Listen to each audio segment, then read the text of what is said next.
builders making moves, the projects shaping the culture, the unfiltered thinking behind it all. This is Let's Ride, the weekly podcast from BMX that takes you inside the on-chain world. Welcome to the ride.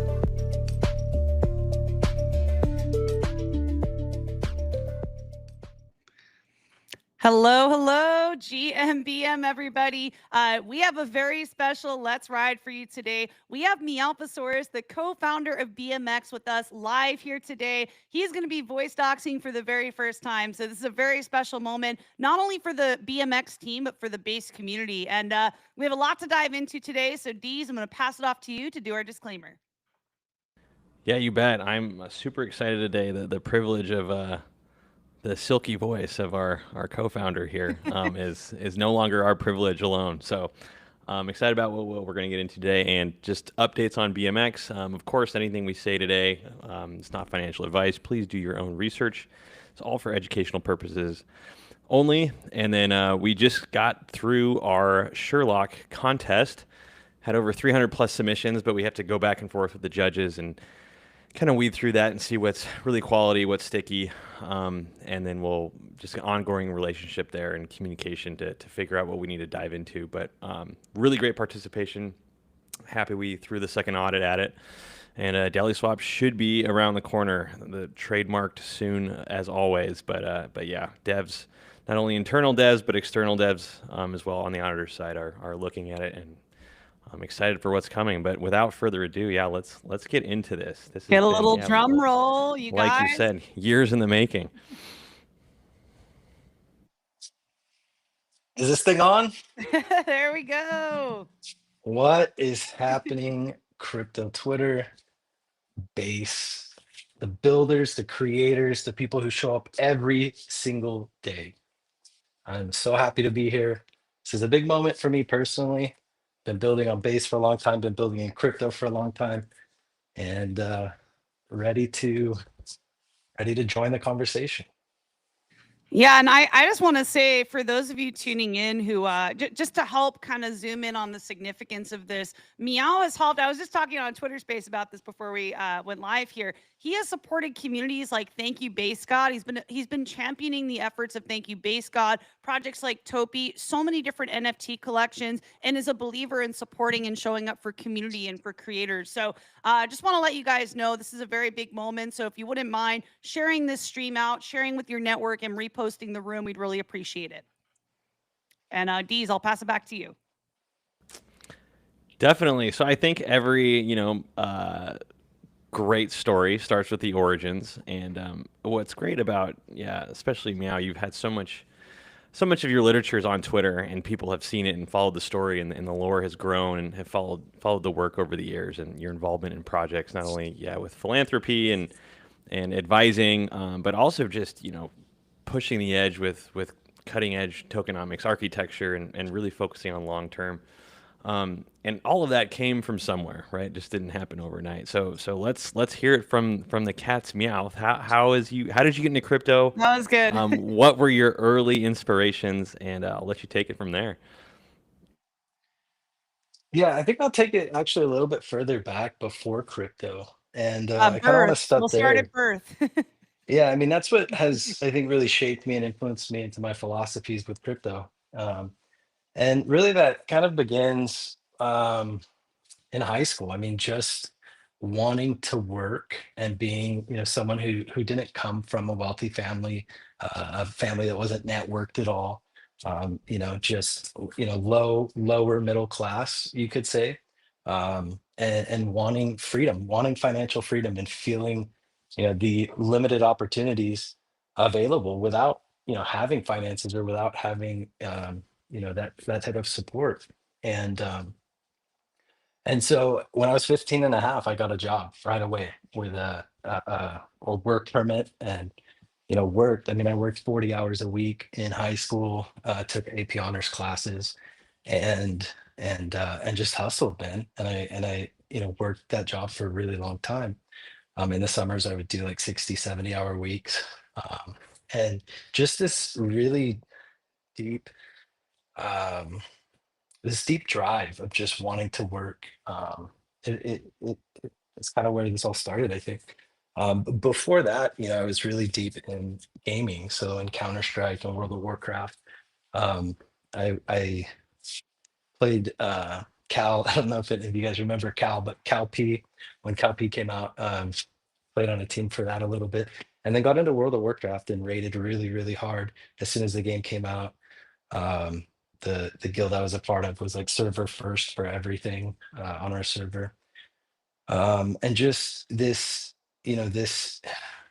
kind of trickle of different experiences that all kind of led me to build, the philosophy of what I operate on today. And through kind of high school and then into college, I didn't really have direction. I didn't know what I wanted to do, but I knew I wanted to do something impactful, and ended up ended up doing a degree, a bachelor's degree in a healthcare field, and I had no idea that I had to do a master's degree, to work to actually get the job and work. And so I just kind of rolled with the punches and said like, okay, let's do the master's degree, uh, and did the master's degree. And it wasn't until graduate school that I was actually diagnosed with ADHD. And that was a really big pivotal moment for me because it just explained so much of my life. It just explained, why I was never really interested in school, but I would take AP honors classes and, never do the homework, but, pass the classes and do well enough. And I think that all of this is important as a foundation, kind of for laying, where did I go from, working a professional career as a healthcare provider, and that kind of segue into crypto. And it was really through um, trying to, I don't want to dox the profession, um, but it was really through that job that I got to see the humanity side. I mean, I worked with, people with disabilities, people who had, life events happen to them and became impaired. And I was really good at that job, and I love that job. And that's kind of my mission still today, is to go back and open clinics and do a bunch of stuff with that, later on. But yeah, that's kind of the background. I think that kind of sets the stage for like where I'm coming from is highly competitive, very, very competitive, um, very able to navigate, game theory, um, and things like that. And then paired with this mission of like wanting to serve and wanting to help those who need help and that are less fortunate. And just kind of this combination of this philosophy that like we can build the right systems, we can build impactfully. These systems can have meaning, they can be done the right way, and they can help people. And that's really, I think that's really the foundation. um That's really yeah. powerful. A question I have for you, Meow, is also around like why have you chosen now to come forward in the community to voice docs? I mean, you're someone who really lives by the principles and philosophies that you believe in, and I know privacy is one of them. So you've actually chosen to build anonymously, and I'm curious to hear the rationale behind why you chose that path and why you're choosing now to voice docs. Yeah, I believe in personal privacy, autonomy, and self-determination, right? Like, I think we have an innate ability to empower ourselves and others through faith, knowledge, hard work, and collaboration. It's really, I think anons get misinterpreted, and rightfully so. Like, I'm not biased, to anons. Like, I understand in this in crypto. I mean, I've been burned by tons of anons, right? We all have. But there are a culture of anons that are good faith actors, right? And to me, the most important one is 0xNGMI of DeFi Llama. Um, I think he is hands down one of the most, if not the most important anon in all of crypto. And DeFi Llama has come a long way. For those that aren't familiar, 0xNGMI has been a long time friend of mine. I've learned a lot from him. He's been a great friend and mentor. And he's also been, very impactful in terms of Morphex, which was our, project that we transitioned into BMX, and BMX itself. And I think that, you know, you're going to hear all of the bad things about anons and anon culture, and you're not going to really hear the culture of anons that are good faith actors, and because they're not really advocating for anonymity, or personal privacy. They're just living it, and they live and they breathe it. And that's kind of where I've been. It's, throughout my time in crypto, I came in as anon, and I've been anon ever since. And it's more of a culture that I adopted, I think, through showing up every day, and through being here and believing in it.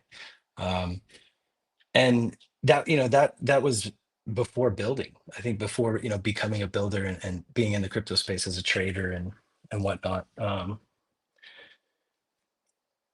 It's nice to separate the difference, between, you know real life, and your anon life, and your crypto life, especially in the day and age of, if we look back on the last, 6, 7, 8 years in crypto. I mean, it was the best actors in our space were being attacked by government regulators, by wrenches and whatnot. And so I think privacy isn't, about secrecy, right? Like, privacy isn't something that, being anon isn't it, and it shouldn't be about secrecy.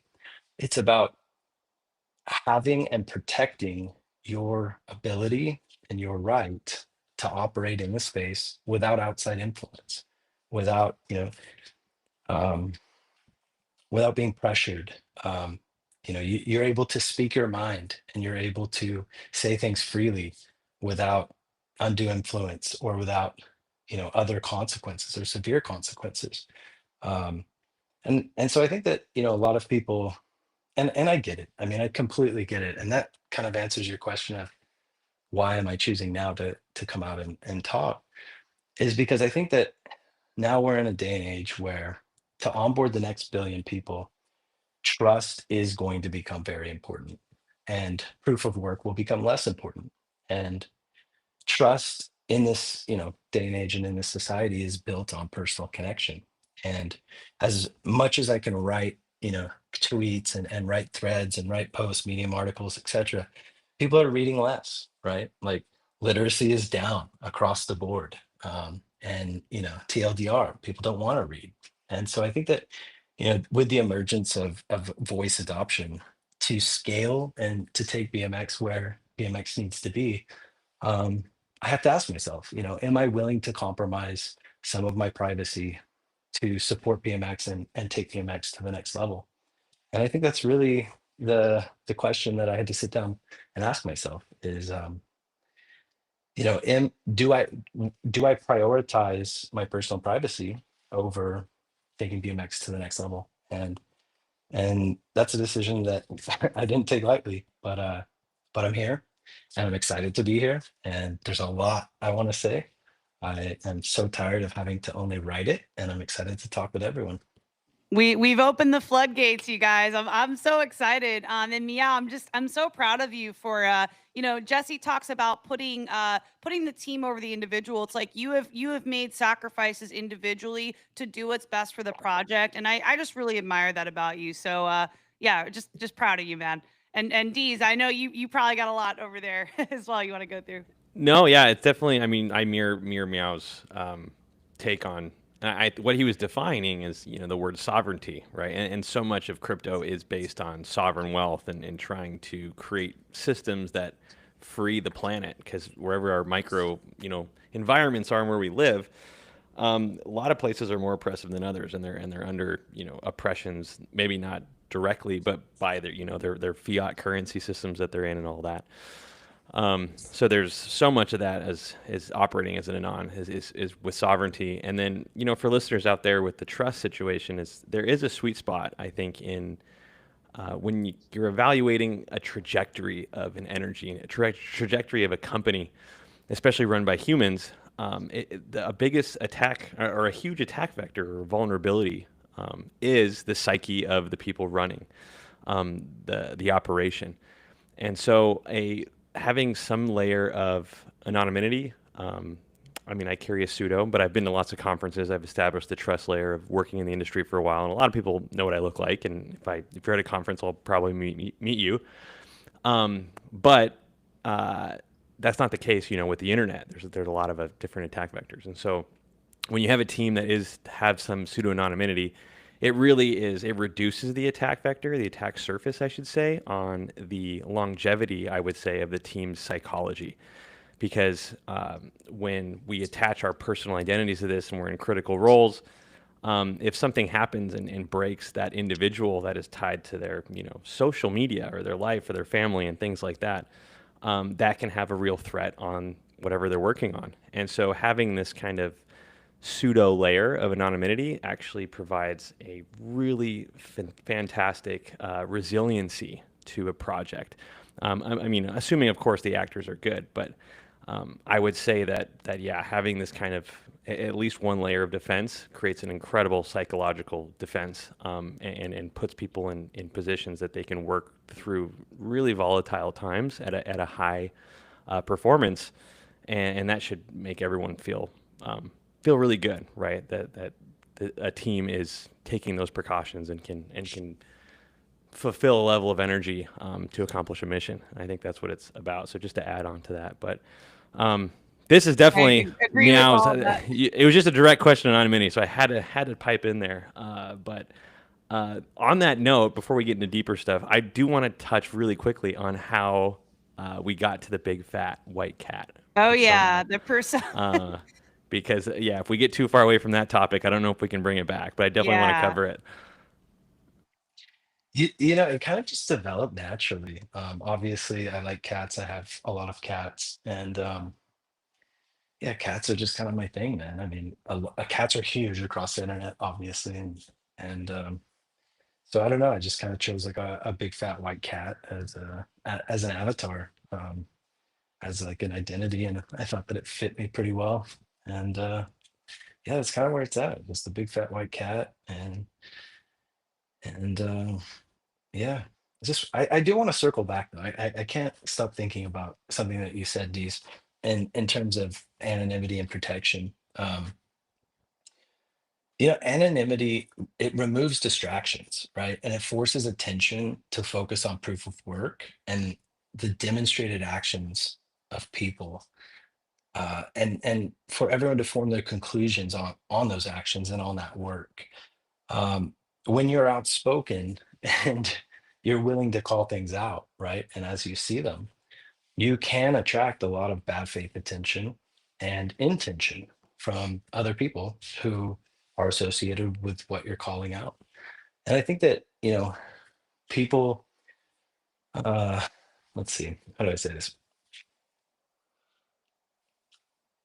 People who do not want to debate facts, or they don't want to look at design and, the design of something, if that's what you're calling out, or anything, in crypto and not in crypto, whatever, right? They result to personal attacks because they want to try to discredit you or destroy you. And I think that anonymity is a layer of protection over that, and especially when a project is young. So if you have a young project with an outspoken co-founder, it puts the co-founder in a unique position, because if they personally have a lot of opinions and they want to express those opinions, there is some blowback on the project or on the protocol. And so I feel like anonymity, you could do like double anonymity, right, where you're able to express those opinions without having the blowback on the project, and then regular anonymity where you would still have the blowback, versus being doxxed, where now you open up this attack vector, being able to be attacked personally. And I think that those are kind of the three layers. And I just think that it's really important, and it's really a decision that's for everyone, right? Like, some people love to build protocols docs because maybe they have a massive CV in Silicon Valley or in the tech industry, and they want to leverage that credibility to get trust for the protocol. And that's completely fine. There's nothing wrong with that at all. It's just it depends on, I think that there's different routes, and no route is necessarily right or wrong. It just depends on what you want to build, how you want to build it, and how you kind of pour out your intention and your design intentions into your protocol. And so whether you're going to be doxxed and leverage, past work history, degree, CV, to, in the beginning when you don't have necessarily proof of work, you want to leverage that. If you want to do it as anon, it's a lot harder. I don't think people understand how hard it is building in this space as an anon. Um, but that's the route that we chose. And over the years in this industry, I mean, as a team, we've been building for over 4 years together, and we've been through everything, right? And I think that we have a rap sheet of everything that we have done, and it's just enormous. I mean, like, people don't realize the level of uh achievements we have as a team, and as individuals on the team. um you know we I think I'll go through them on another call, but I mean, like, if you dig into BMX and what we've done throughout the years, between Morphex transitioning to BMX, we have a long list of achievements, and that's what we're really proud of. I mean, we've been in this space for a long time. We have reputations, we have names, we've demonstrated proof of work, we've demonstrated our good faith efforts, and I think that that's what matters most in crypto, and especially as a protocol that's anal. Um, Yeah, and I yeah, have to say also something that's a reflection of that, you guys, is the caliber of individuals. Like Meow has been teeing up a lot of guests for our live streams. I mean, we had the head of product of Optimism on just every week. We have all of these incredible builders, these movers and shakers in our space. And I think that's a testament of who Meow is, behind the scenes. It kind of shows like, okay, yeah, he's, the level of work he's put in, he's attracted these very high caliber builders.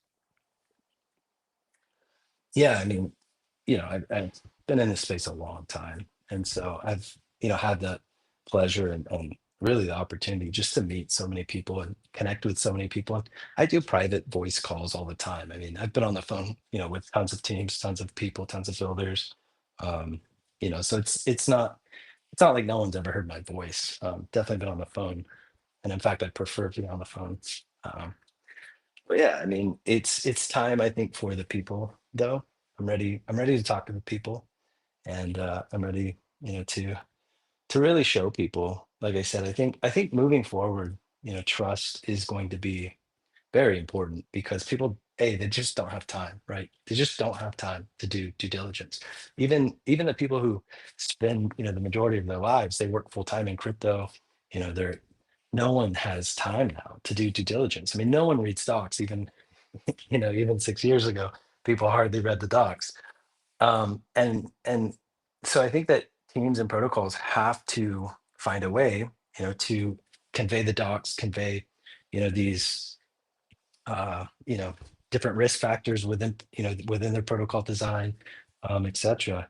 They have to find, new ways to do it. And that's, really what we started seeing about, I don't know now, maybe 6 months ago, when I sat down with Dees and told him, I said, Dees, I want to build out a media arm for BMX, and obviously we had Daniel come, and we have Rachel, and we've really shown, I think, how a team that was, uh, bombarded with Discord comments and by the community, you guys have the worst marketing, your marketing sucks, where's the marketing, when You marketing. don't see anyone saying that anymore No, you these don't. days. I mean, A, we listened, but B, we also got to a place where we had built out a lot of our, kind of like foundational infrastructure.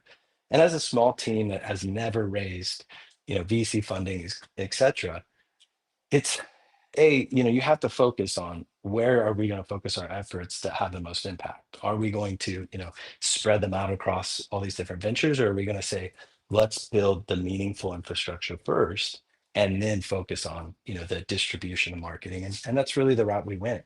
And I think because we build products and designs that aren't, they're not simple forks, right? Like, we built innovative and unique products with wBLT, with Base Media X, which is now Carousel, and really just our entire suite of products, and how the value flows through all of them is A, cutting edge, but B, no one's ever done it. And so building those things, I don't think people understand, how challenging it is, and also how long it takes. And for a team that, BMX is not a team that is sitting on, $10 million seed rounds or anything like that. You have to be very lean in what you decide to do and how you decide to do it. And I'm really proud of just how far we've come, and our execution. I think that our execution is insane, especially just, in terms of like the media part in these last like 6 7 months. I think I looked a few days ago. I think there's like 258 videos on our YouTube, at BMX DeFi, and our team has been distributing this across every social media platform. I got a DM the other day. Shout out, to, let me tell you who DM'd me.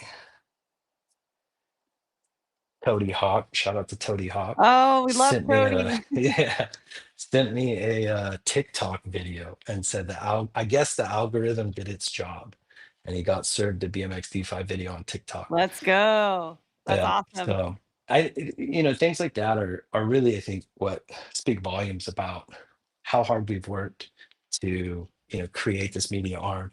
And this is really just the beginning for the media arm. I mean, We're there's a just lot more. starting. And Meow, Yeah. I love that you kind of acknowledge that media is how people consume content, right? People learn a lot nowadays through video. They're consuming video content. And I think you really got to meet people where they're at, right? If that is how, people are consuming, how people are learning, I think it's smart to kind of go in that direction and, meet people where they're at. Yeah, absolutely. 100%. It's one of the Like, reasons I've yeah. doubled down on it, because I feel like in this space you have to market, you have to talk about what you're building, you have to constantly be educating people and exploring that route. So like I think you're making a good choice there. Yeah, I mean, I can write something and, people will read it, but it's so different than the reach voice distribution has. And I think that's what's really meaningful. It's not only the reach, but hearing the authenticity of a voice, I think it does speak volumes, and I understand that. And so, BMX has been so supported on base since day one. I mean, I can do multiple live streams on all of these topics individually, but BMX has been embraced and supported by by Coinbase Ventures, by Jesse, by the entire base team. And I think that now we're at a place where they took a leap of faith on us. And I tweeted it the other day. Coinbase Ventures did not require us to dox, for them to fund us through the base ecosystem grant. And I think that now we're at a place where we have most of our infrastructure built out. DeliSwap is coming out of audits. That should be launching very, very soon. And we're at a place where, I can say that the development work, the hard work, is not necessarily over. It will continue. But, we have, with DeliSwap, we're completing, um, a flywheel. I really hate that term, but that's the best way to describe it. But it's the last missing piece, for our ecosystem. And now with that, coming out of audit and should be pushing live soon, I feel like this is a way for me to kind of return that good faith and say, look, I appreciate the base community taking a leap of faith on BMX and taking a leap of faith on what we're building, and also respecting our, you know, anonymity in our culture. And so, this is a signal of good faith that, we're ready, man. I love it. And, I can see the community rallying around this right now. We're up to almost 1,000 viewers live here for this moment. So shout out to everybody that's tuning in who has shown up to support BMX. And yeah, to everyone in the base community. Deez, I know we got a lot to unpack in this agenda. I know there's a big tokenomics portion coming up if you want to kick that off. Yeah, sure. Let's go back to so we covered the background of Meows, that you have some healthcare background, so we have that kind of holistic toolkit, as well as any kind of gamers. We know how to level up and build ecosystems, and put gems and things into weapons and progress. So, with that kind of baseline, how did that develop into your DeFi background, designing tokenomics? Because yeah, for the listeners out there, Meow, the original Doxx, because I do read Doxx, that is a strength of mine. The original Doxx are unlike anything I've ever seen at BMX, and that was a big reason I came over. And it just takes a special type of individual, special type of team to look past the noise and design systems that are built long term. Even though it's tough to gain that initial traction, because in crypto, with a few line of codes, right? You can print money out of thin air, and if you have any kind of liquidity on there, you can. A lot of people can put incentive mechanisms in these kind of campaigns that wash over poor fundamentals for years and years and years. That can be propped up. And so when everyone is in a short attention span economy, and we have these rapid business cycles, and the VC money is coming in, and the VC money is not as educated as you might think, right? And it has access to these very quick turnarounds of liquidity in these token launches. The most of the energy and the firepower from outside capital, and from a lot of brilliant minds in the space who might get sucked into a kind of a short timeline of wealth creation. It's very easy to design short-term systems, and so the reason I mention all of that is that it's rare to come across something that is meticulously designed and accrues value very efficiently, and understands and recognizes and stands up and says, this is being built to take whatever value is created and pump it back into the system. It does not have mechanisms to inflate it artificially, which is a big risk, right? When all the competitors do have those mechanisms. So with all of that, coming out of that tangent, yeah, how did you develop your keen sense of awareness of tokenomics, and where did you develop that commitment to design these systems, and then ultimately find people around you to put the rubber on the road and get where we are today? I know that we still have a long ways to go, but let's hear that journey if you've got it. Yeah, I think it's a combination of a lot of different experiences in life and skills learned kind of that have all come together, right? So like, in World of Warcraft, obviously raiding, and being, server first for so many different things. I played a druid as my main character, and I just I would out heal every priest. I could out tank, tanks and main tank, and all of that was knowing down to the second, what your cooldowns are, what potions you need. I mean, just like you said, meticulously planning, scripts and just knowing exactly, the I don't even know how to describe it, but just the benefits of doing actions a certain way within the Tactics. game. Yeah, the tactics. And then progressing, into older age. Um, for example, my professional career. One of the things I was really, really good at in my professional career was solving a problem that hadn't been solved for years, and it was a very meaningful problem because it was something that was affecting an individual.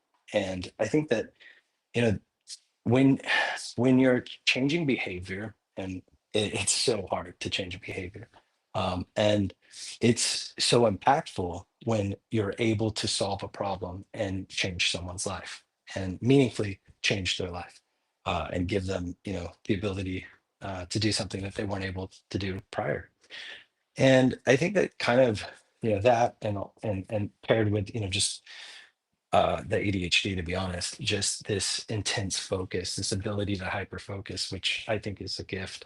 Um, and I think all of that combined is really, just kind of what laid the ground for tokenomics specifically, and being able to sit down and look at the entire picture, the grand picture, map it all out, and then go and zoom in, 100x into the smallest detail and item out all of the pros and cons and the impacts that one change, or that one part of it can have on the whole. I mean, I have spent countless hours in on whiteboards and in rooms and sheets of paper, and I mean, it comes, you have to love it. Like, you have to love it. It's not something that, like, that I think you can teach someone, but I think to really do it at the level I think that I do it at, it's it has to be just something that you just love doing and spend a lot of time doing it. And that's what I've done. I mean, like I said, I've been in this space for quite a while. Just, Morphex and BMX, over 4 years. And, we've built a lot of stuff. We've built stuff all across DeFi, right? NFTs, perps, spot trading, dexes. We've done it all. I mean, we know comprehensively, how DeFi works and on the surface and underneath as well. Um, so yeah, I mean, it's not just something that like you figure out. I mean, you just figure it out as you go, and yeah, I don't know. No, I definitely reflect that you do have to love it. I mean, I think I went into a very deep like monastery of Excalibur at one time while I was at Mode creating tokenomics workshops for new teams coming in, just because seeing all of it and seeing it's almost what ASMR when you watch sensory things. It truly is this Mhm. watching water flow into a system and watch it kind of circulate around and see it and flow out. And there's something very peaceful knowing that that's balanced, right? And you just want to increase the water that flows in, so you get more of this, very efficient flow in there versus yeah, I don't know. It's a very zen-like experience. So I do agree with you there, and it's a privilege for everyone in the industry who gets to build and push the envelope because yeah, the institutions and more people coming on board, we are the earliest of early adopters, and they will play with whatever toys are created, right? And so we have the privilege of being in those early factories and putting these prototypes out and hopefully gaining traction. But there's something very very satisfying about working on this, at this stage, being on the early curve, and yeah, tons and tons of teams are doing it. But yeah, it's definitely a high, and you got to enjoy it. Um, but Yeah, tying that into go ahead. I was just gonna say, like, for example, these you worked at Mode before you came to join us at BMX, and obviously through us working together, I got to know you and just amazed by you and the enormous amount of time you and I spent on the phone. I couldn't even begin to guess. But all that to say, you you're looking at hundreds probably of projects that are all wanting to deploy on Mode, and you're coordinating with their teams, you're looking at their tokenomics. What was it about BMX at that time that stood out to you? Because now you're here, right? And when you were at Mode, you you know you were one of the rare people that looked at what we were doing and the very first time and you said, I get it. And so I think that really speaks volumes about your knowledge in this space, and obviously why I went so hard after, getting you to come to BMX. But my question to you would be, what was it about BMX that stood out to you? Yeah, it's comes back to that water stance, and liquid or whatever will flow to the deepest cauldron, right? Whatever is stickiest. What can nourish liquidity and have it and sit there and be productive. And I think a lot of that was just hammered into me while I was at Olympus because I was leading comms there for a bit, and it was this. I was there between 2022 2023, and it was right after the big unwind. Um, and when I can't imagine like how many millions were bought back and burned from that. And then Olympus instilled something called range bound stability. So it used the treasury that was very productive and put a lending facility in there, and um, a lot of things were created there. But my job was to communicate all of that and to write threads and work with the comms guy that was there. And a lot of people that wouldn't listen don't read things like that.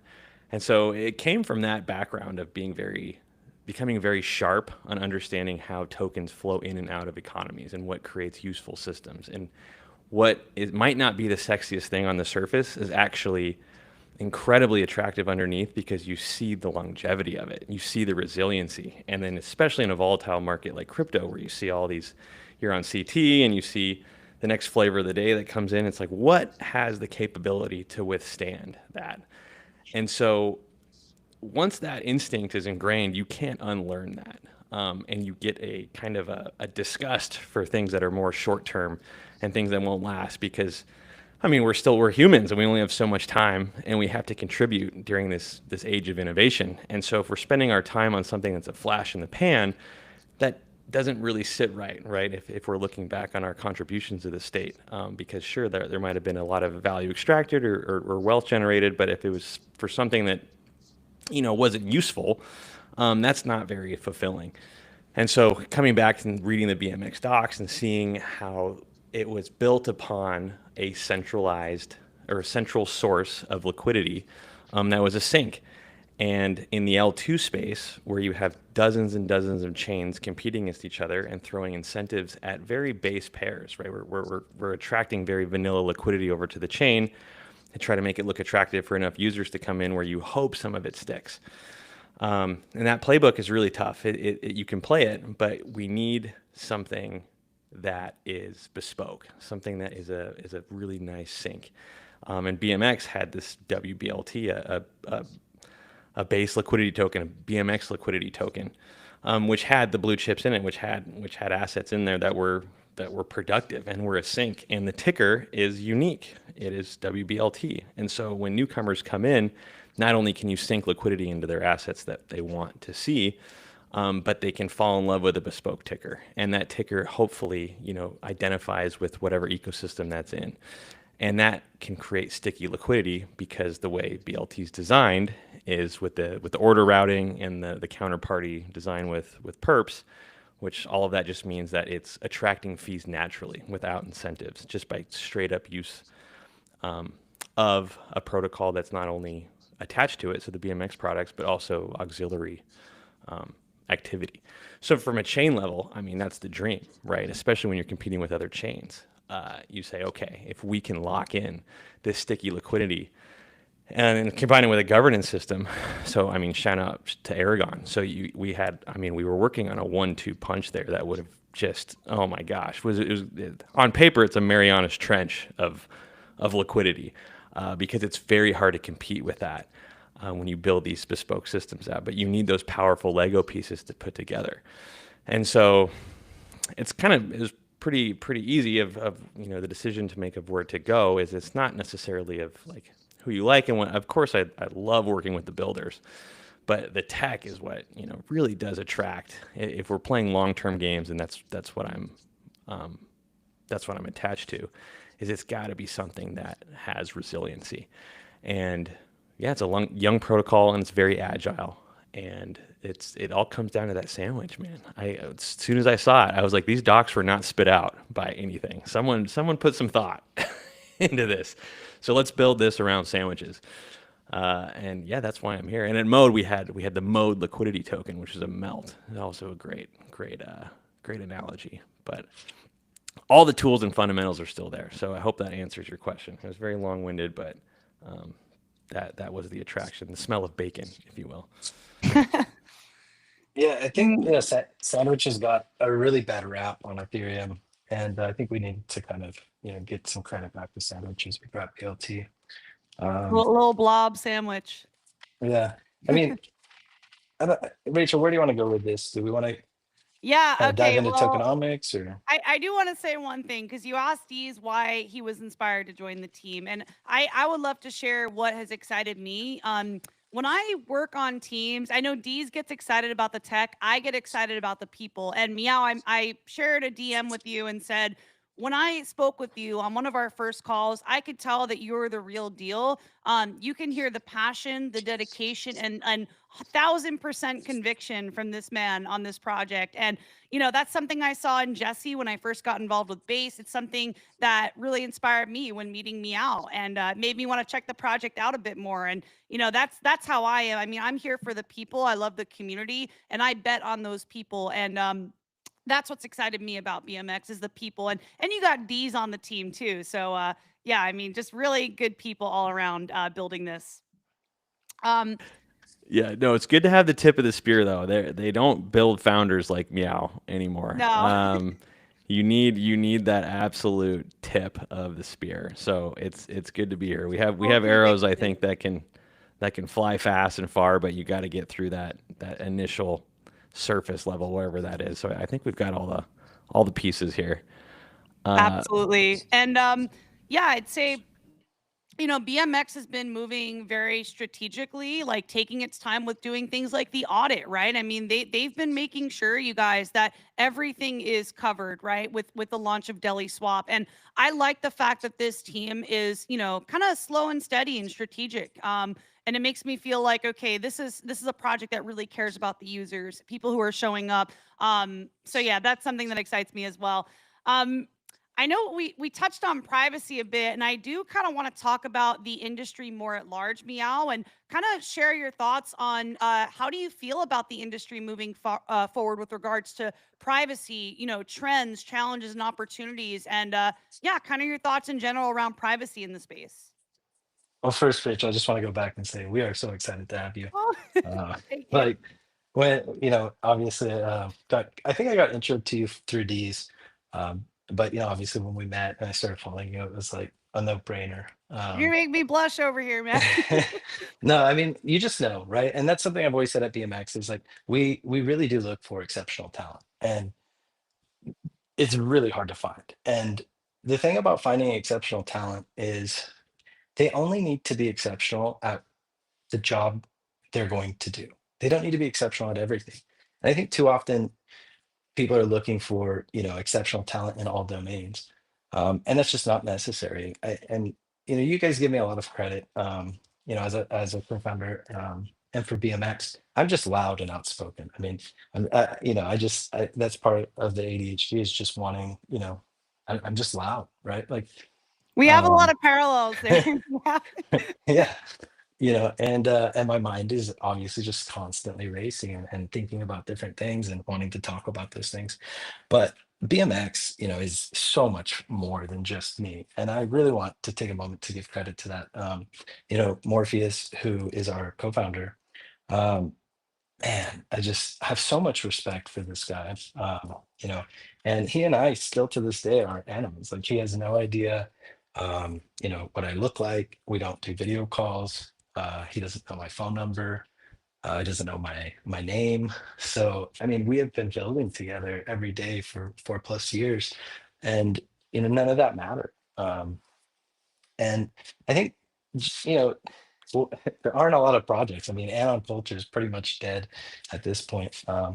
But I think um, when you base the fundamental truths of a protocol around proof of work and you know actions and showing up every day and intentions, that's really where something special can develop. And I think that's what's happened here with BMX is, the team that we've put together is, man, it's just the top caliber. I mean, we have Krolov, who, devs are in the back. They like to be quiet. I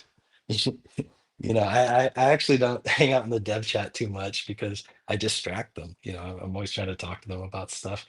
But the team that we put together, Dude Son from Yearn, Krolov, Morpheus. uh, we've added two other devs recently. Our front end team, front end dev has been with us for a really long time. And then now this entire media arm that we've built out. Like we're a very, very small team, but everyone shows up and everyone knows the mission. And there's no big VC funding here supporting, any of this. We've gotten grants. Like if people wanted to know, like, how have you guys been funding this? We got grants. We've been in this space a long time. So, Pith, shout out to Pith. Pith was the airdrop, the token airdrop. We got a huge one because we use Pith, right? Optimism, shout out to Optimism. We've gotten grants from Optimism. And through using, those funds and good treasury management and very conservative salaries relative to the industry, we're still here and we're still building and we still have runway. And I think that, you know, I think that that's really what sets us apart in terms of more of the business and operations of it is that to keep a team running for 4 years is not easy, right? And I think that a lot of kind of to go back to the tokenomics 2Ds, this industry is built on, you know, dopamine and short-term thinking and, you know, news cycles that went from 1 month to, you know, 1 week to now, you know, to 1 day to like a few One hours. day to 3 hours. I Yeah. mean, news cycles are just insane now, and to have, you know, again, proof of work, but to have time, right? Like if you're a new protocol, you don't have time to you know, pass time to show like we've been here for a long time and we've been building and this is what we've built. And so I always say proof of work needs to really should be what um, people are valuing. But what I think and what, you know, the general population thinks are really different. And so, you know, all of this is going to come back to real people building real products that generate real revenue and are sustainable and uh, are are not built with this emphasis of fireworks in the short term. Like I we've just seen it so many times over the years of like, you know, this one protocol emerges, it's huge, it's massive, it's everywhere, APRs are through the roof, and suddenly you don't even realize it's gone. And you know, a year later, you're like, hey, whatever happened to that protocol? And it's just gone. I mean, it's just dead and gone. BMX can say that that's not us, right? Like we can say we're still here, we're still building. And so that's just something I always like is like, you know, another example more relevant would be Topi. You know, Topi launched on Base Media X, which is now Carousel. And you know, I told the Topi guys, I said, hey, you know, I'm gonna, you know, obviously I'm a huge NFT supporter on Base, but I told them, I said, you know, you guys, you gotta have some proof of work. You gotta, I need to see that like you guys show up and that you're gonna support Topi and you know, have time in market and time to face challenges and time to respond to challenges and time to grow and scale and build whatever it is you're going to build, whether it's DeFi apps, whether it's, you know, creator stuff, whether it's NFT stuff, music stuff. I mean, I'm monitoring all sectors of the space, and there's I cannot say it enough. Like Base is such a special place because there are builders on Base who have meaningful projects that are sustainable, that, you know, solve a problem, and they're on the cutting edge of that sector within, you know, the larger crypto economy.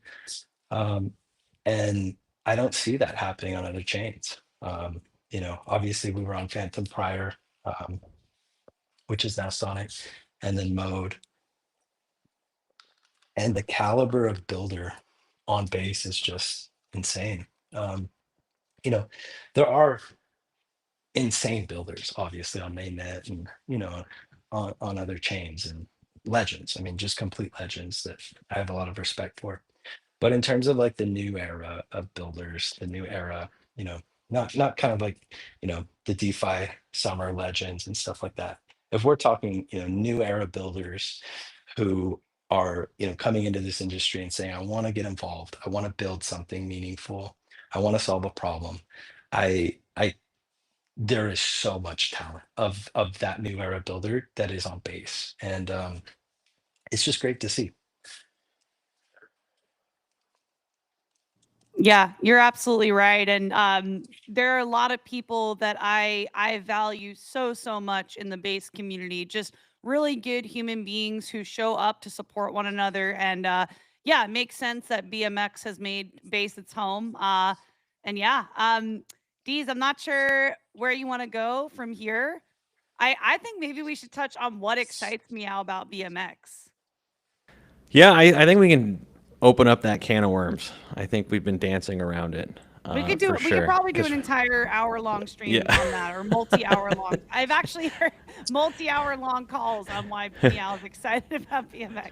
Yeah, we have been touching Yeah. on the strong fundamentals, so I think we can probably Mhm. dive in and just to wrap up the builders thing. I'm super excited of the time and the age that we're in, is because these innovative builders attract other innovative builders, and so I think we're going to see another wave of DeFi Legos that come together because the legacy systems, they just, especially where a lot of these things are just kind of boring, right? I mean, the playbooks they're fine and they work and they're probably making people money. But I don't think the culture of innovation is dying out anytime soon. And so I'm really excited the next 2-3 years as Base's tooling has gotten so incredible and these amazing builders are being onboarded. What kind of collaborations we're going to see and kind of this next stack of Legos of people that are looking to push that next envelope. So just to put a cherry on that last bit, but yes, so we've covered all the fundamentals, we've covered the background, we've covered the philosophy, and obviously we're all here on this BMX stream. And so what pieces have we put together, Meow? What are we excited about? What are we? I mean, it's the kitchen's hot. Yeah, I mean, for me, I'm so excited. But for me, I mean, this has been a long process, and the fact that like we're very very close now to having DeliSwap live is awesome because that is it's the final piece. And to kind of circle back, we didn't necessarily want to build a DEX, right? Like on Phantom, we operated a DEX. That was how I met Morpheus, and it's called Morpheus Swap.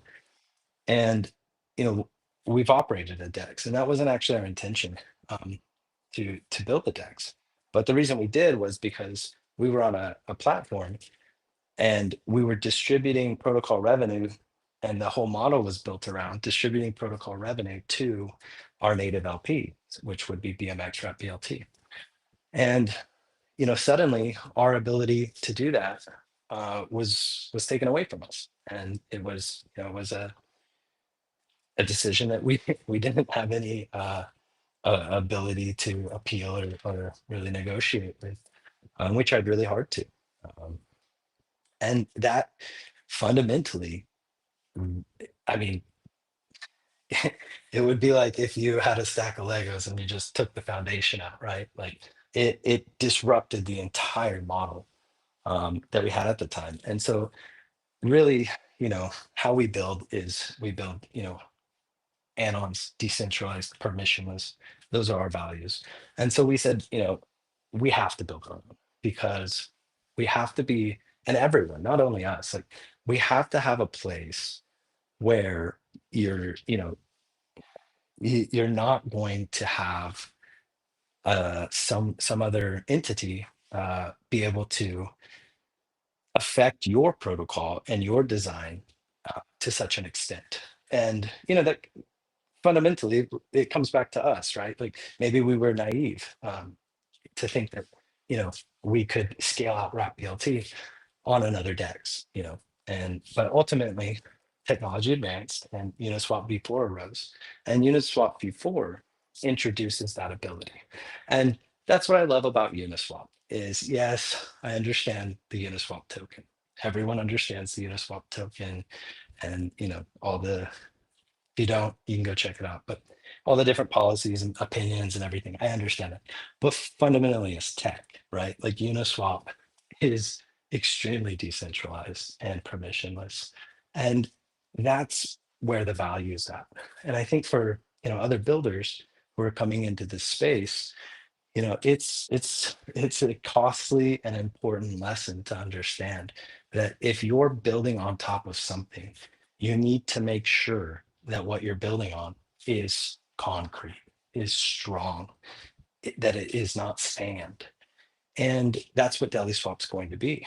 DeliSwap is going to be a decentralized exchange that's permissionless, and it is built, like I always say this, the way something is designed and built, it's like art. You can see how the builder puts in their values by how something is designed and built. And DeliSwap's design and the entire BMX ecosystem's design is built to support decentralization, permissionless, sustainable value distribution. And that's what DeliSwap, ultimately is. And what we previously, kind of wanted to outsource, we built ourselves, and we built a better system, for our needs, and one that will be there because obviously, it's within the BMX ecosystem. Now, with wrapBLT specifically, that's kind of the centerpiece, right? Like, if you're going to sit down for lunch, the main piece is the BLT, and the wrapBLT and BLT, same thing pretty much, right? Like wrapBLT is the auto compounding vault. So when you think about, like, kind of, you go back in history and it's like, okay, DeFi Summer, Yearn, Vault, Dude's is on our team, all starts to make sense. And a lot of the people on our team were there in DeFi Summer in the Yearn Discord when it was insane. I mean, that was one of the best Discords to be in. And a lot of the talent on our team has been sourced from that Discord. And so wrapBLT is a token that is, underlying Bitcoin, Ethereum, and USDC.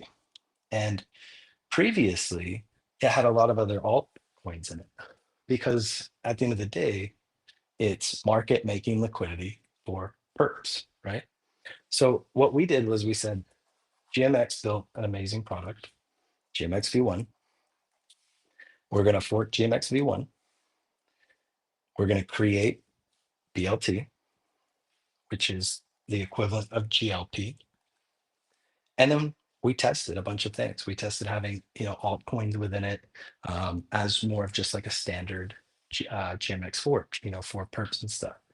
But where the fork became innovation was when we said, let's take BLT, let's put it into a Yearn vault and wrap it so that the fees are auto compounding.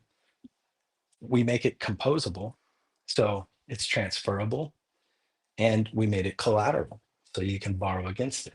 So, shout out to Alchemix, self-repaying loans, influenced a lot by those ideas also, where, with wrapBLT, it's not a self-repaying loan to the fullest extent. But if wrapBLT increases in value through the auto compounding of fees and you borrow against it, your LTV ratio can reduce as fees auto compound. When we had wrapBLT and it had other altcoins in it, BMX was, I think, the first protocol on base to have arrow perps. We were the first, as far as I'm aware, to have mod perps. What we saw, though, was that the price impact of those tokens was greater than the fees that were generated. And so we iterated and we said, okay, if we take BLT and we look at it from an asset perspective, it's somewhere in between USDC and Bitcoin/Ethereum. It, with its new composition, 50% stables, 30% Bitcoin, 20% ETH, it is less volatile than Bitcoin and Ethereum independently. It is less stable than a stablecoin independently. And that is a good thing. It doesn't need to be as stable as a stablecoin. It is higher yield potential, the potential for it to generate higher yield than stablecoins and Bitcoin or Ethereum independently. And so it's this new asset class where it's somewhere in between stablecoins and Bitcoin or Ethereum. It generates yield. It's actively participating in the on-chain economy without the need of a lot of complexities. It before, if you wanted to supply liquidity, to like GLP, right? You had to go and look at all the assets. You had to look at the dynamic fees, which dynamic fee is lowest. Then you'd have to swap into that asset, go back to the UI, deposit, get GLP. All of that we abstracted out. And we did that through making BLT composable and through custom aggregator integrations. And so, we built out like what we call our mint and redeem routing. And so from aggregators, like if anyone is swapping on an aggregator, you don't even have to input like BLT or wrap BLT. But your trade has the potential to route through wrap BLT. And that's because aggregators with the custom routing can take an asset, mint BLT, wrap it into wrap BLT, and then redeem it. And they can go out the same way. They can take wrap BLT, unwrap it, and then go into a stable coin, Bitcoin or ETH. And so, what we created was basically the ability for trades to route through not only BLT, which happens, with GMXB1, but through wrap BLT itself. And the fees that are generated from that are distributed. And that I think it's so complex. If you're not a DeFi degen or a builder, but the complexity to build these things, I mean, is not something that happens overnight, right? And you have to have all of these Lego pieces and all of these functionalities and utilities, and they all have to be in the right place at the right time for the engine to run, right, and to work. And so DeliSwap is really it's the, I don't know, whatever analogy you want to put in, but DeliSwap is the ability, right?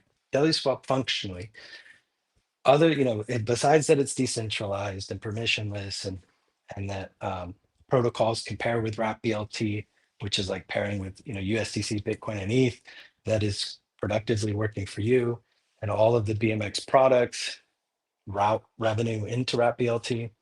Besides all that, DeliSwap introduces the ability for teams to say, we want productive liquidity. We want it to be instantly redeemable.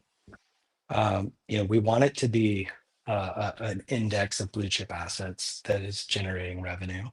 And that's what wrap BLT is. It's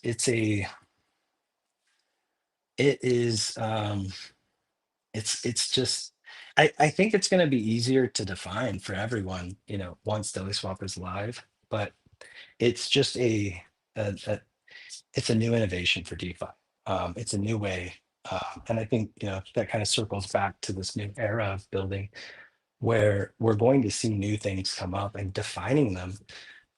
We can define wrap BLT very easily, but defining the impact of it, is not as easy.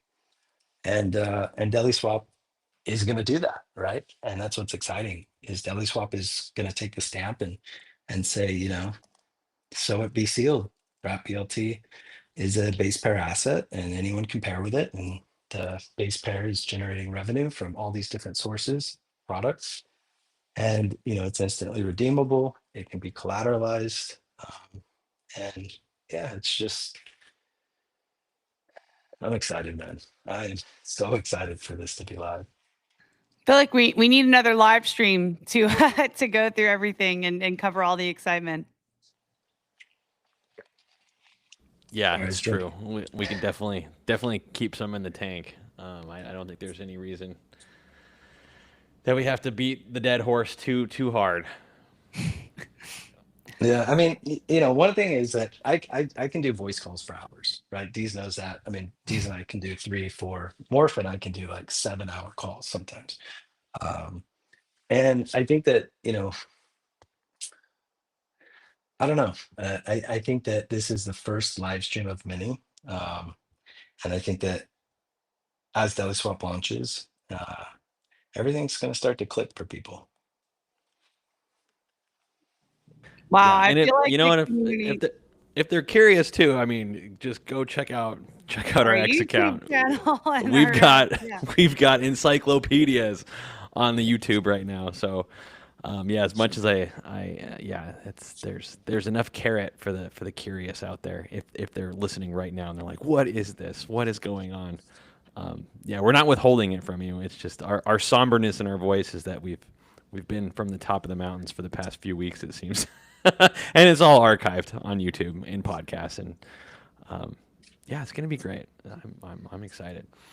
What I love Yeah. about our media and our education too is that we've put all of this information and it's easily accessible through video content, through audio podcasts. If you're on Apple, Spotify, you can access it. Through text, if you read the docs. And so every modality is available, for anyone. Like you're not limited to like you have to watch this video and see diagrams. We have audio, we have podcasts. If you're driving, you can listen to it. And I listen to them. I mean, it's like I'm actively involved in making sure that these sound good and that they're, explaining the information and I'm really proud of our team for, we're doing this not for ourselves too. I mean, I don't think people realize that. Like today, we've done this for massive amounts of protocols. I mean, Optimism, Definitive, shout out to Definitive, Moonwell, Mamo, Banker, TYBG, on Carousel. We're also doing them for NFT communities. Base Topi's been there. TYBG is coming up. Um, we've had Sherlock. Shout out to Sherlock. Tell you what, auditors are my people. Man, Sherlock team, goaded. Thank you They're so much to awesome. the Sherlock team. And yeah, and we're doing this for free and we're doing it for other people. We're producing these live streams. We're taking all of their information, condensing it into about an hour, between an hour, and if Luke's on, it might be 2 hours. Me or Luke, we can talk. But yeah, an hour to 2 hours. And then our team is taking it and breaking it into short form content, distributing that across also all socials, and we do that for free. We don't charge protocols anything. And the value we get is distribution, and that's what we built a flywheel of media distribution. And I love it. I love that's a product in itself. And I don't think people realize the thought and the intent and the designs that we're doing, but it's really showing. I mean, a lot of these teams have been so thankful to us for the content that we've produced for them. They're able to reuse it. Luke, for example, he reuses his content a lot, and it's always there for them, and it's always available. So if you're a team, if you're a building team, and you're interested in coming onto the live streams and having us do this for you, like connect. Yeah, feel free to reach out. I'm responsive on X, Telegram. You guys could find me at Rachel on Chain, and I really do a lot to help organize these live streams with different projects. So yeah, hit me or D's up. Yeah, awesome. Well, Deez, I do see something here, and I am curious to hear from Meow. He mentioned that he's been in the space for several years. Meow, I'm curious, like, what lessons throughout your multi-year journey in the space has been applied to BMX? Like, what have been your top takeaways and lessons, and how have you applied those to building BMX? Sorry, Rachel, I got distracted with that. Dilethia, shout out Yeah. Dilethia. Shout out. One more time, please.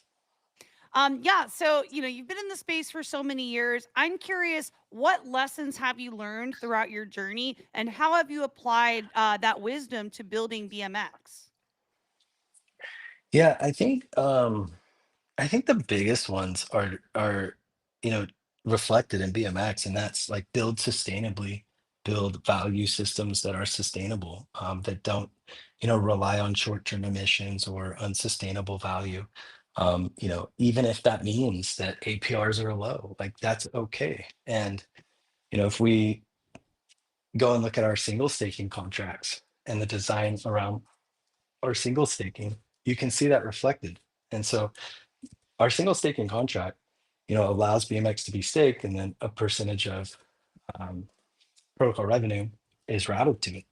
But what's unique about it and what reflects, this design and this ethos is that there's multiplier points, right? And so these are multiplier points that are accumulating based on the amount of BMX staked and the time staked. And so these multiplier points reward longevity, and size. And they don't have any intrinsic value. They don't, they can't be redeemed for tokens or value or anything like that. But it's a way to reward loyalty so that when APRs are low, there's a reason to stay staked. And we don't believe in locks. We have 0 locks throughout our protocol. If you buy into a protocol, we believe you should be able to exit a protocol and not face a significant price discount or cut. It's like that's just not the way that we build. And so the multiplier points are able to achieve the benefits of locks without forcing a user, right, to lock for a massive, multi-year duration. And so, if you unstake, the multiplier points are burned, right? And they're burned in ratio with the amount of BMX unstaked. And so those accumulate at a 100% APR. And so, like, if you staked 100 BMX today in a year, you'd have 100 BMX and 100 multiplier points. And so, what do these multiplier points do? Well, when ETH is distributed to single stakers, the contract distributes it to all the stakers. But what it's looking at is it's looking at the BMX value and the multiplier point value. And so, if today the APR is less than 1%, someone might say, well, why would I want to do that in stake? I'll just wait until the APR is a lot higher or whatever. And that's really where multiplier points come in to reward longevity. And this is a design that, man, I think more people are going to start using it because it gives ultimate freedom. It gives freedom to the user, to the token holder. And it's really, in my opinion, what's in the best interest of the protocol because it's a way to reward longevity without unsustainable emissions or some form of unsustainable value. Shout out to Vail. Apex is a great builder. I am an advisor to Apex and Avail, and they adopted this contract. So when they were evaluating their single staking models, they found that they really like this contract, and so their contract is the same. Deployer, you out there? Deployer. I don't know if you're out there, dude, but I can't recall if you ended up using it or not. You might have, but yeah, I think that I think ultimately, like, I think that that's just how we build. We build so that decentralized, permissionless, freedom, and the penalty for unstaking is not a personal economic one.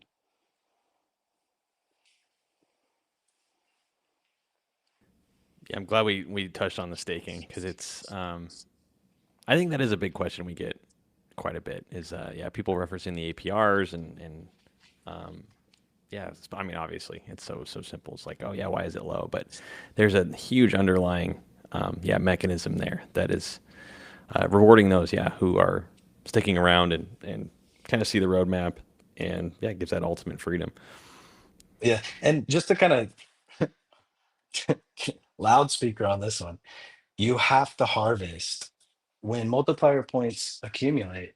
They are not automatically auto compounding, and so you have to harvest to it will automatically claim your multiplier points and then stake them. But you need to be harvesting. Recently on our Dune, we added a column for multiplier point percentages. And so, if you go there and you haven't harvested, that might be 0% for the multiplier. So just make sure, like, if you're staking, that you're going in and you're harvesting, and then those multiplier points will be deposited and then accumulate. But yeah, a lot of people miss that, and we've plastered it everywhere. It's on the UI, it's in the docs, but just I've tweeted about it multiple times, but just kind of like a PSA.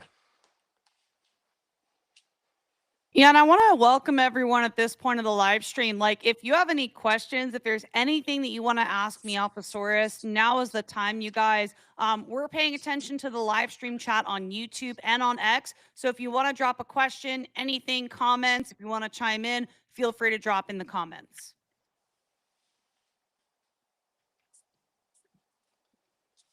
Yeah, Dee's not sure if you have any other anything you want to chime in with there as well. No, yeah, we really covered everything. We're now in show and tell mode, right?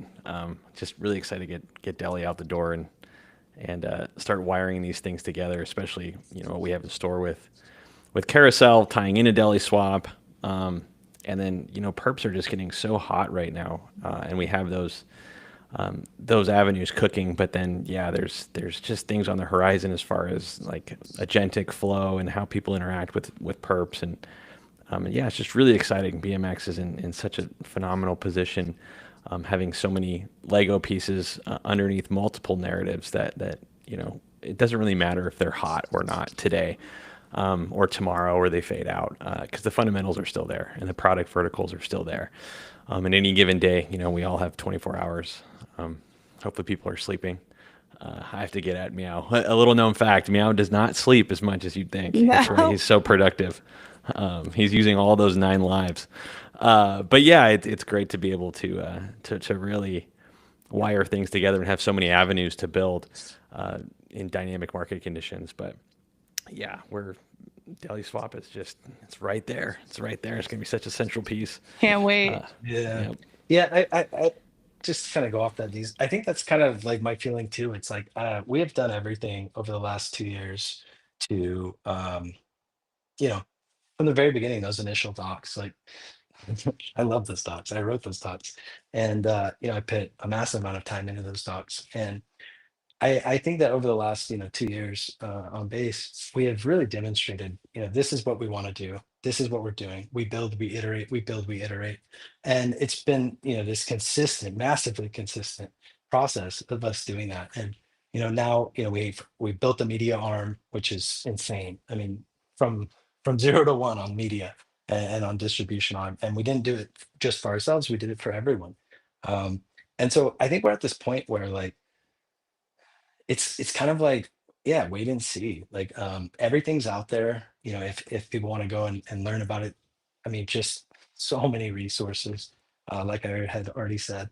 My tweets are tons of tweets. I tweet a lot, and it's there. I mean, it's not like there's no need to, really go hard on it. I think that it's just going to be a wait and see thing, and DeliSwap is going to speak for itself. And I think that communities will understand the value of it, being able to distribute, value to their LPs directly. Like, there's no middleman there. That's a massive benefit. Like, if you're a protocol and you're trying to scale liquidity, not only will your base asset that you're pairing with be a yield generating asset, but you can also optionally distribute your own token emissions directly to your LPs without any third party interaction from BMX or BMX holders. You know, uh, so there's just so many features and functionalities that are built into it that it's just one of those things. Like, once you turn it on, it's going to click and it's going to shine, and we're ready for that. Yeah, those touching on those native in-kind incentives, those might be particularly useful if a hypothetical token launcher might be launched as well. I'm just touching on dialect. Yeah, I mean, yeah, Yeah, for sure. I got some comments coming through too. If you guys want me to share some of them on X as Yeah, well. yeah, definitely. Let's do some community questions. All With the right. Launchpad, I mean, we've been very, tweeted about it and everything. We are definitely, going to do a Launchpad. Launchpads are an interesting product models, right? And there's a lot of Launchpads, and they kind of all get at something different within the economy of it. And so I would say we're in, like, the end of the design phase for our Launchpad. It's going through and looking at how, every how everything functions, how it all works, then how it relates to wBLT, to DeliSwap, and the overall BMX ecosystem. But I think in the Launchpad game, like the Launchpads itself, right, they generate just so much revenue. And that's why I think you've seen a lot of people go to Launchpads, and build Launchpads. You, I don't know. I like Launchpads, don't get me wrong, but I don't think that I've seen a Launchpad model that kind of checks all the boxes. And that's obviously our goal. Our goal is to check all the boxes. And so, we're looking forward to that. But we do want to make sure, like we do in all things, that we take our time with the design, with the functionality, and obviously with the security. That's definitely something that we will audit. And yeah, so I don't know. I don't really have a general ETA on Launchpad. Like I would probably say, just to be safe, I would probably say like Yeah, Morph is watching the stream maybe. right now, and he's just Yeah, like, no. "Oh I, man, what are they gonna put on air?" this is gonna cost me another live, D's. The To be dev team's holding gracious, their breath. to be gracious, I'll say like Q1, 2026. But yeah, I mean, if we can do it sooner, we always do. But we want I to just make. heard a bunch of flights and things being canceled for March just now. I just got paged in. Yeah, yeah.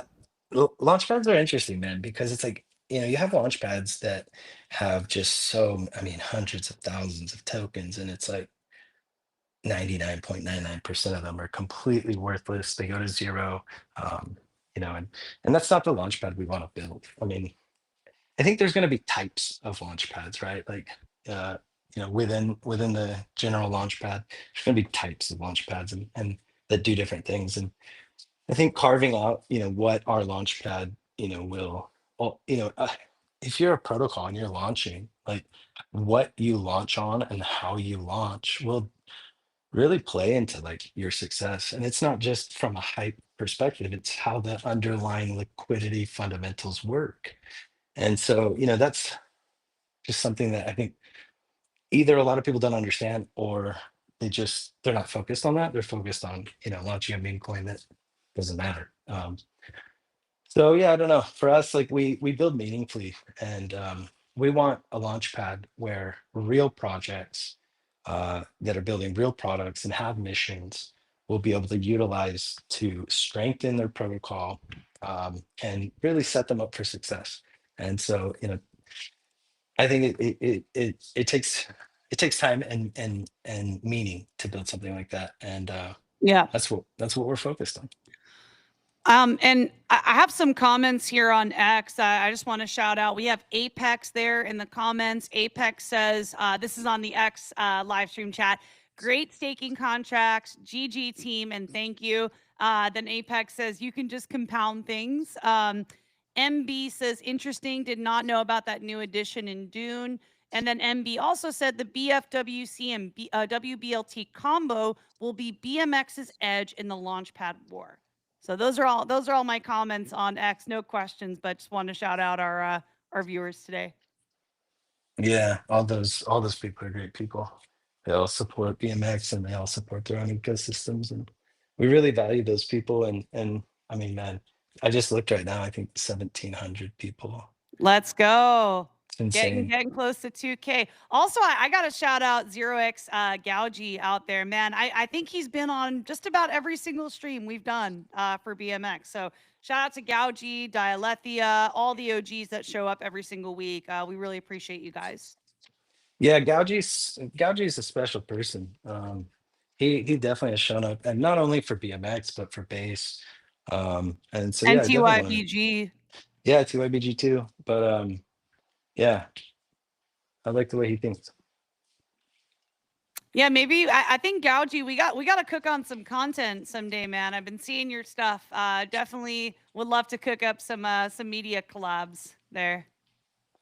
Yeah, he's been getting his laptop up to speed. I had the pleasure of speaking with him a couple times in the Discord, and yeah, he's on a journey. He's had the pitfalls to really progress him. Back in mode when we made hires, I one of the biggest questions I asked is like, how much money have you lost? Like, what assets do you hold on chain? And it's an important question, you know, because you gotta see some things to appreciate your fundamentals and appreciate what you're building and have conviction moving forward. And yeah, go chat with Gougy. He's got quite the backstory, and it shows in his work and his conviction and how he goes about his day. So really great community all around. Yeah. I think we attract a certain type, Meow. Yeah, I think we do too, man.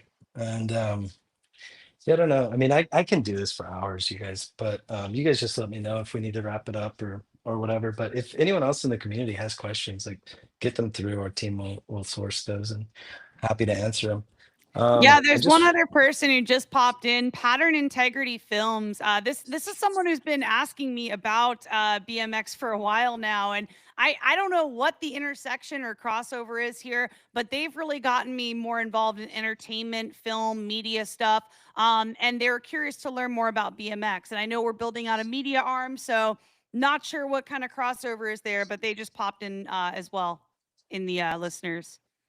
And this yeah. person Ketchup, I don't know who this guy Ketchup is in there, but Oh, I see a silent partner VC in there. I can answer that quickly about RWAs, and yeah, just keep an eye on the carousel arm for that. Right, I think we've spoken with some RWA folks who, you know, have representations that they want to represent non-fungible asset form, and I think that's probably where it will live when we get to that point.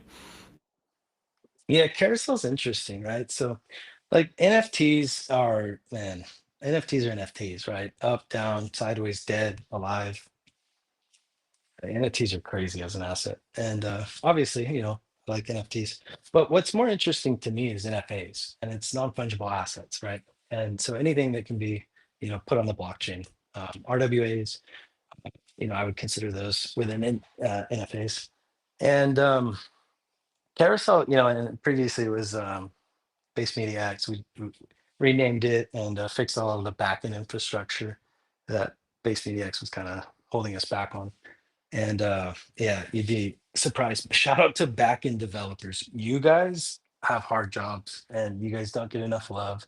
Backend developers are, man, those are some great people. And that's what we did, man, with Carousel. Like we rebuilt the backend basically. And you know, and it functions as an aggregator for NFTs. So like if it's on OpenSea or Magic Eden, it will also be on Carousel. And then Carousel has its own listings and swap fee 0.25% for carousel assets. But the idea to build carousel wasn't really independent for NFTs. And that's, you know, that's what I think is really interesting about carousel is like as a small team, you have to look at, you know, where are you going to put your efforts today? But carousel was something that we built the infrastructure for. It's live, it's there, the backend contracts are there, and it's ready to go.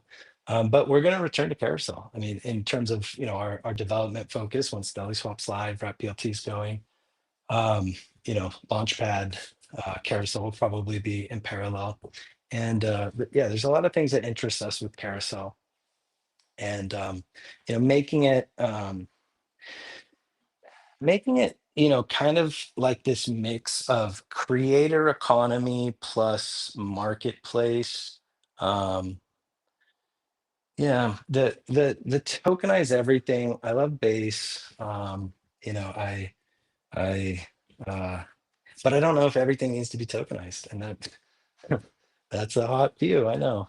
But I think carousel will be where, you know, where we're focused not really on tokenizing content. I don't think we're going to focus so much on social content, but more focused on uh, products, assets that can be exchanged, that are valuable, that aren't, you know, uh, it's not about, you know, a token asset. It's not about, think PDFs, right? Think anything that someone could create that would you know, someone else would want to buy, and it could be distributed on chain, you know, and directly. So this kind of makes of like a creator slash marketplace kind of thing.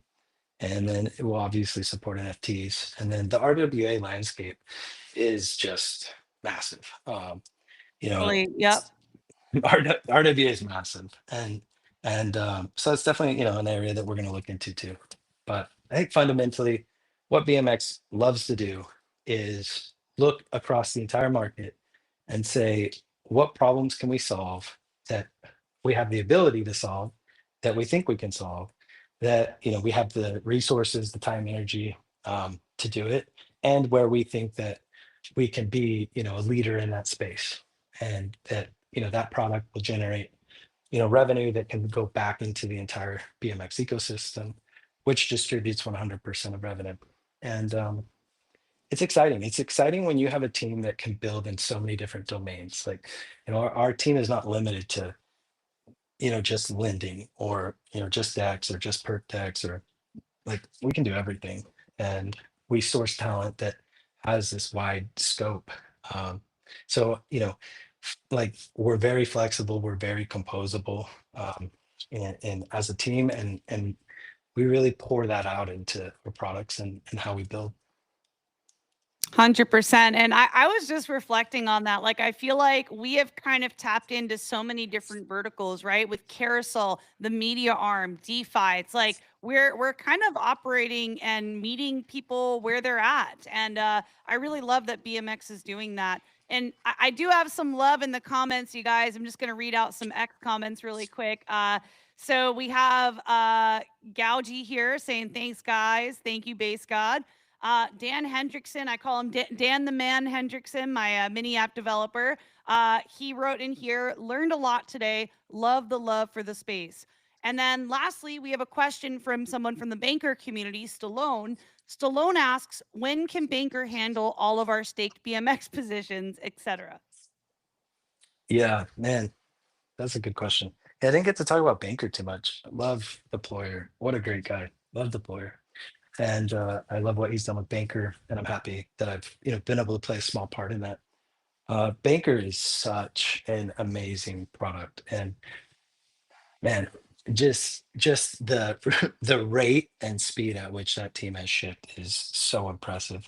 You know, when depending on whatever you're building, right, there's different challenges that you'll face, and your ability to scale faster or slower is really dependent on what you're building. Some things are much easier to build fast, and other things need to build a lot slower. Um, Banker is a product that really the Deployer started working on that like right away. He was very early to this idea that we will be able to transact purely through written text, and using agents. And when we kind of now it's a lot easier to see the rate at which people, even people who live and breathe this space, are spending less time really diving into the details. And if they want to buy a token, it's like they don't want to go upstairs or whatever, boot up their computer, log in, etc. Or if they're mobile, um, you know opening different apps and whatever. I mean, just being able to go to Banker and be like, hey, buy me this is insane. And not, not to mention all the amazing things that they've done with functionality, in terms of enabling perps and enabling NFTs. And man, so much respect for Deployer and that team. Now, in terms of BMX, man, the collaboration between Banker and BMX obviously is something that we've discussed in detail at length. So, in terms of perps and in terms of NFTs with Carousel and something, it's definitely something that, it's on the right. I mean, we've discussed it at great detail. Market share, obviously, for Banker to do like an OpenSea integration is much larger. And we understand that because Carousel's, nowhere near the size of OpenSea. And it doesn't need to be. I mean, that's the great thing about it, is like, this is not a winner take all field. It's not a winner take all industry. And every product within a category is going to offer different things that the other ones don't. And not not every team wants to build, certain features or whatnot. And so yeah, I think that eventually we will have, banker integrations. It's yeah, I think it's just a matter of um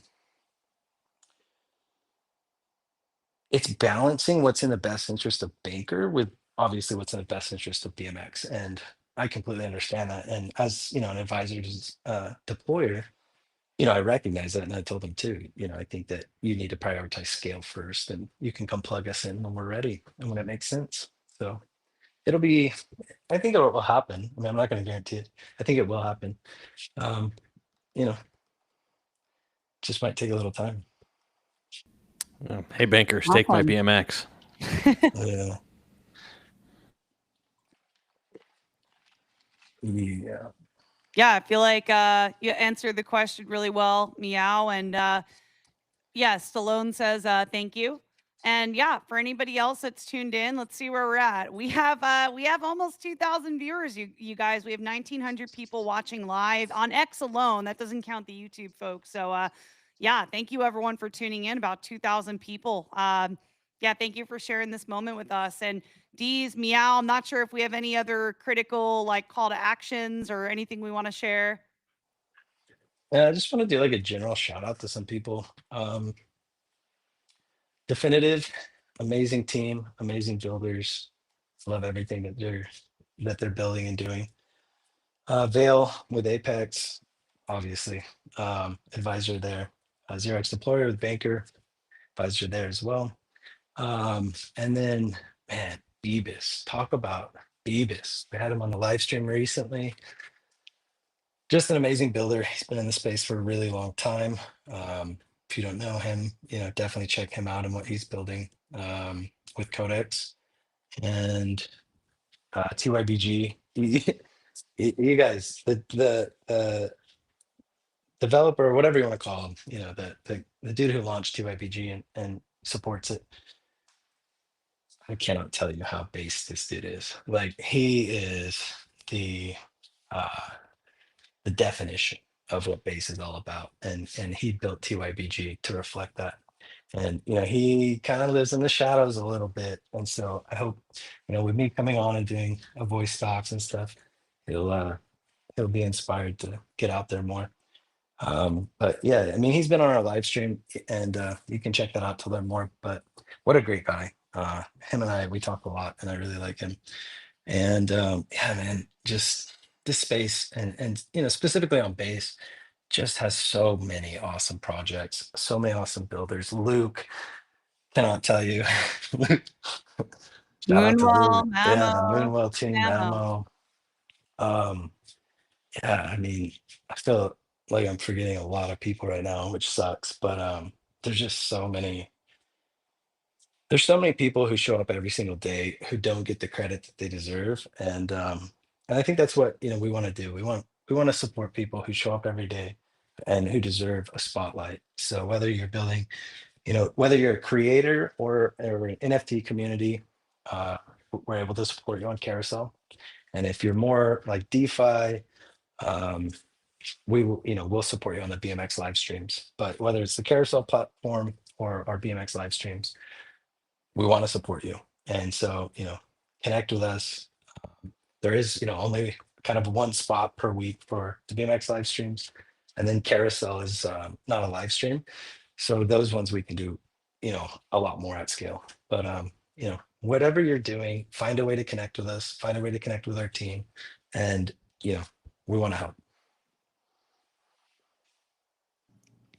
Awesome. Well, thank you so much, Meow, for taking the time today, for making this big step forward to be more public facing in the community. Deez, I'm not sure if you have any other things on our agenda here you want to go through, but I feel like we've had a very solid session today.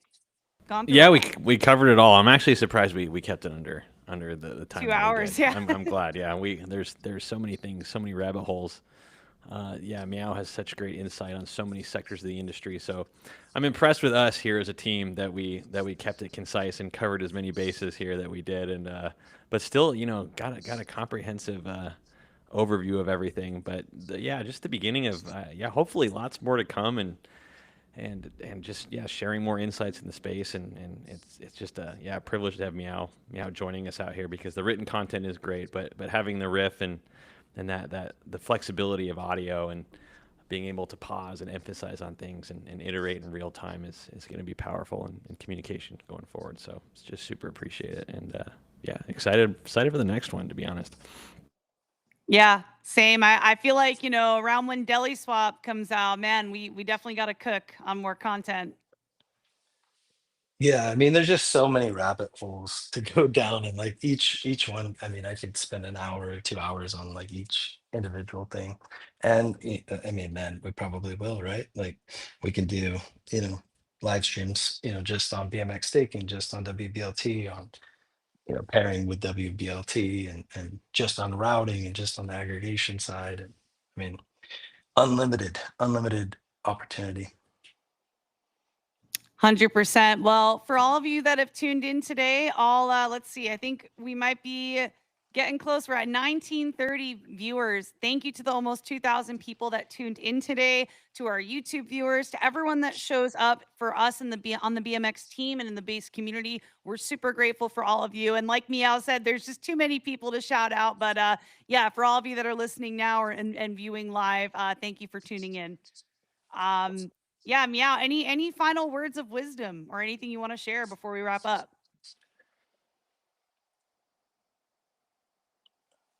I would just say that there's nothing better than building in this space. Get involved. If you don't know, what your skill set is, if you don't know, you don't need to know how to code. There's so many roles and opportunities for whatever you're really good at. So figure out what you're exceptional at, and lean into that and adapt it to fit a role in a way that you can support a protocol, or build your own if you want to go like the creator route. But just get involved. I mean, like, you know you can be a trader, and that can be your thing. You can be a lurker. A lot of you guys are lurkers. You don't talk, you don't engage, you don't, you sit in discords and you just read everything, you never respond. Like, get involved. This space welcomes everybody, and it is so fulfilling to get involved and to engage with people. And you never know where it will lead you. Like, I didn't wake up and say, I want to co-found a crypto protocol. Like, this was never on my roadmap. But I don't know. You just get taken, by the industry, and you find where you fit, and you find the people you fit with, and great things come from that. So there's nothing you can do for yourself other than get involved.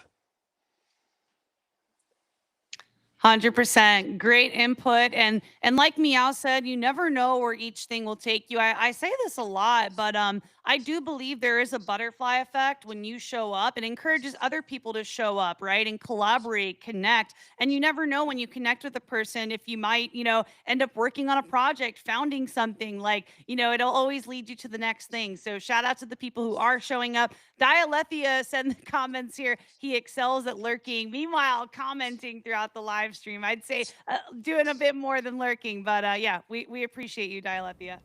Yeah, Yeah. amen to that. And if you want to get involved on the pseudo level too, you definitely get involved in Discords, leave comments, because those receipts go a long, long way when you want to, take on a more formal position. And so yeah, I just add that point as well.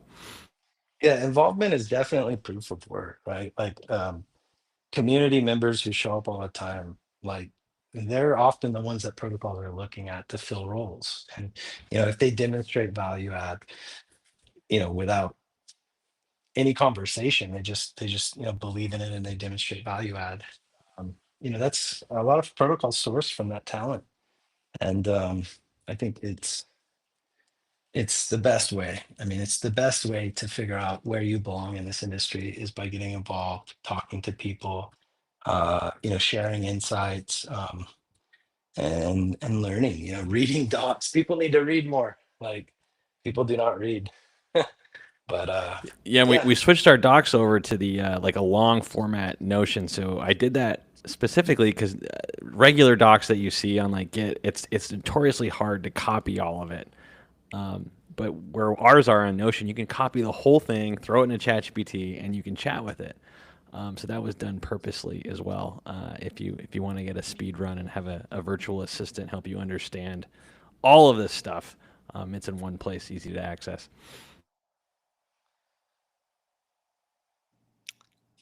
Awesome. Well, yeah, you guys can go to our website at bmx.trade if you want to look into everything. Try staking your BMX and look into our docs there. Do we have any other calls to action, Deez or Meow, before we wrap up today? I'm gonna let Meow close this one out. Let's give him the reins. I'm gonna close it out with this one. I think that at the end of the day, if you add value, do the right thing, stay focused on what you're building or what you want to do, ignore the noise because there's so much noise in this industry. If you just double down on your direction, what you want to do, and you stay based and you show up and you build and you create and all of the things that Jesse preaches, um, you know, I think you will be rewarded. And reward isn't monetary either. Like there's so much value in connecting and in building relationships in this space. When you spend 4 years on the phone with some dude that is halfway across the world, it's a special relationship, and there's a lot of friendships and relationships to build, in this space, and people who are interested in the things that you are interested in that aren't maybe in your local area. And there's just so much value in this space. And so, yeah, I think that's pretty much it. I mean, just, yeah, I can't tell people enough, like, get involved and yeah, do it on base. Let's go.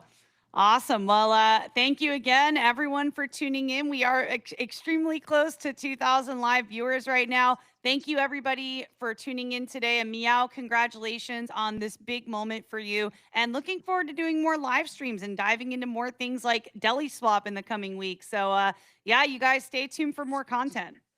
And we'll see you next week.